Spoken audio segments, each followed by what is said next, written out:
What exactly was it that you revealed in Panama Papers with the links to Armenia? The main idea was to expose the wrongdoing of the officials or the person that live in Armenia, and we found a general very famous in Armenia, which was heading the compulsory office of Armenia. He was a very powerful person, and he was very strong in his position because he came with the president in 2008, and he was sure he will stay until the end of his ruling position. Unfortunately, we could find him and his documents, certificates, approving additional documents that he owns two companies in Panama Papers, which established a new company in Armenia and which was used in the office of in the compulsory office to earn money. This is like a net of showing that person who has power and position can use his power and position in order to launder money to other companies to the other countries via the offshore companies. And we exposed this with a lot of documents from Panama leaks. And those days we had a war, 4-day war with our neighboring country, Azerbaijan.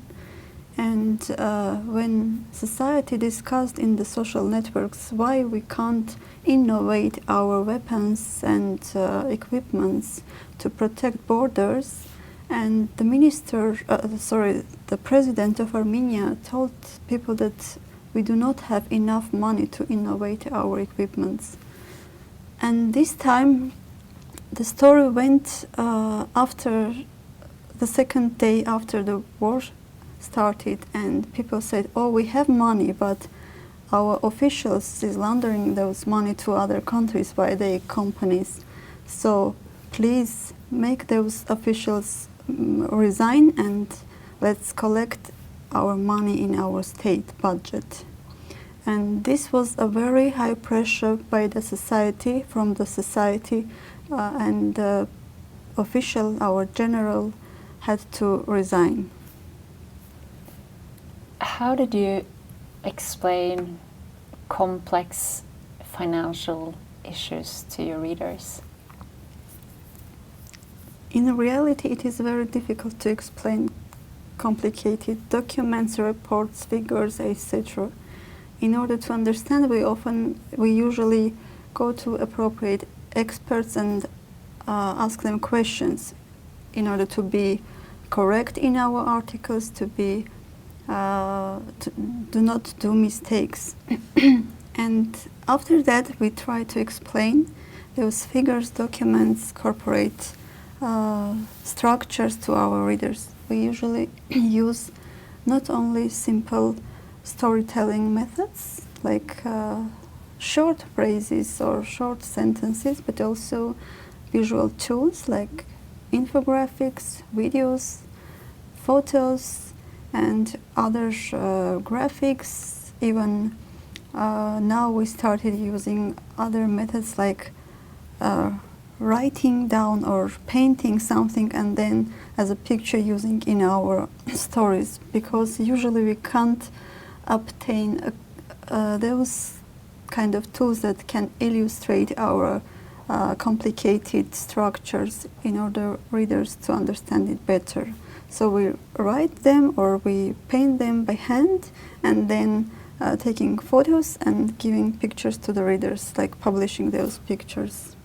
We use different methods. How do you know if your readers understand? Do you notice?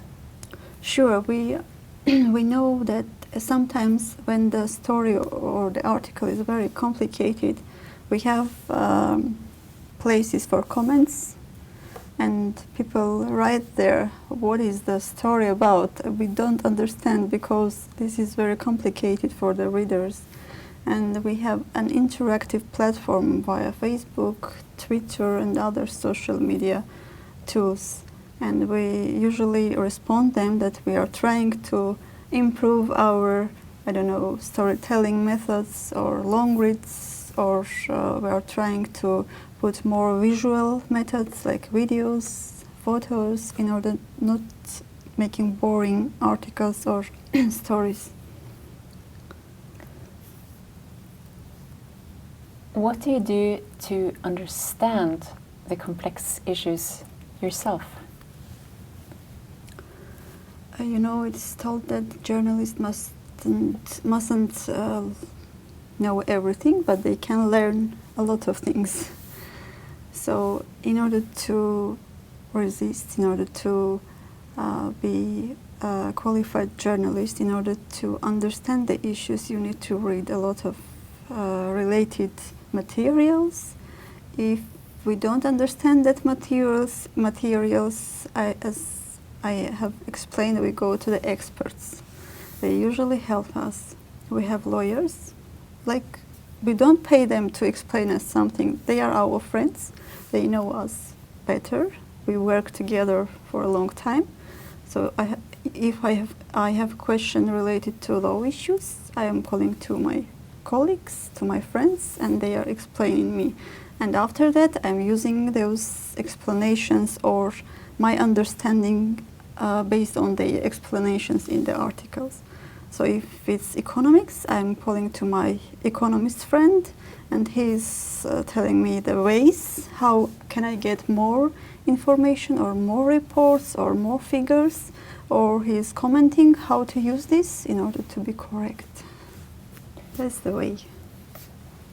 Do you experience any reprisals in Armenia for investigative journalism?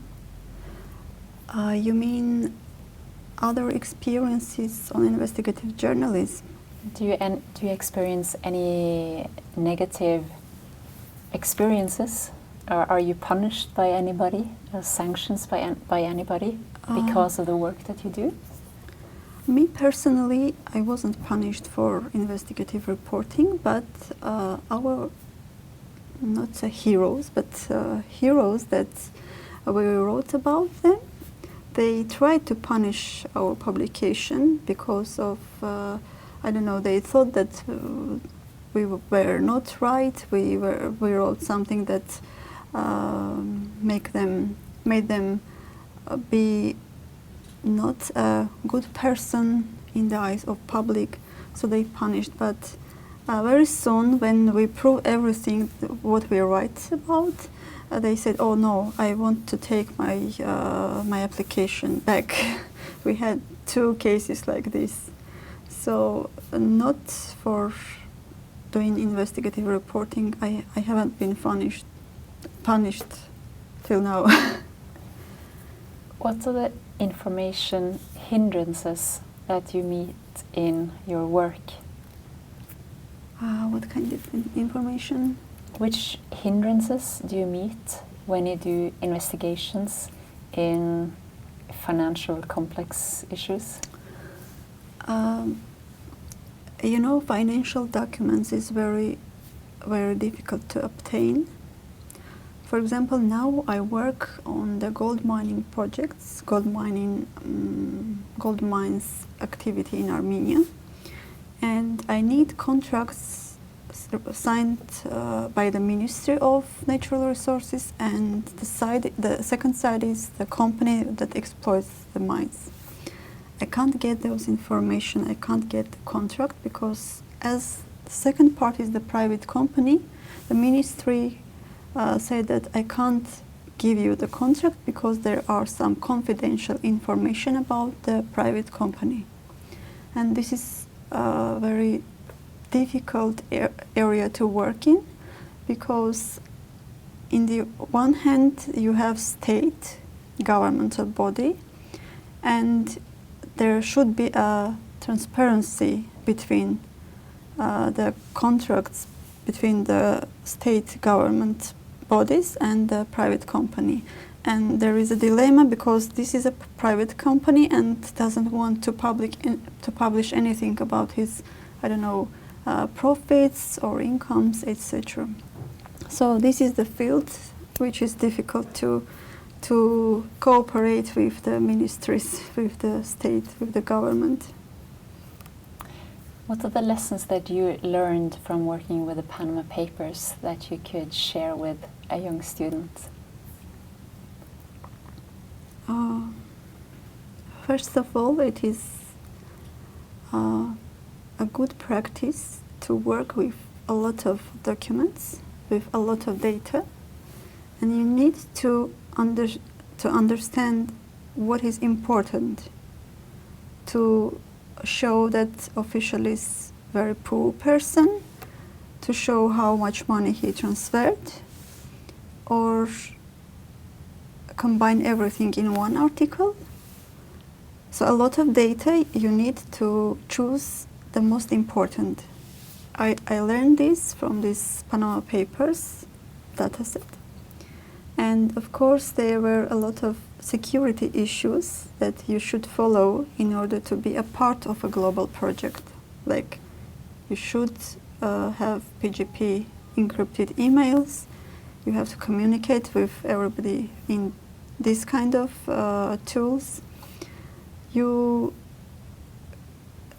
can get a lot of friends and colleagues from other countries. This is the benefit of this kind of projects, because this is like a family and community of journalists that have something very expensive that should take care of this expensive, I don't know how to call it, documents, data or something else.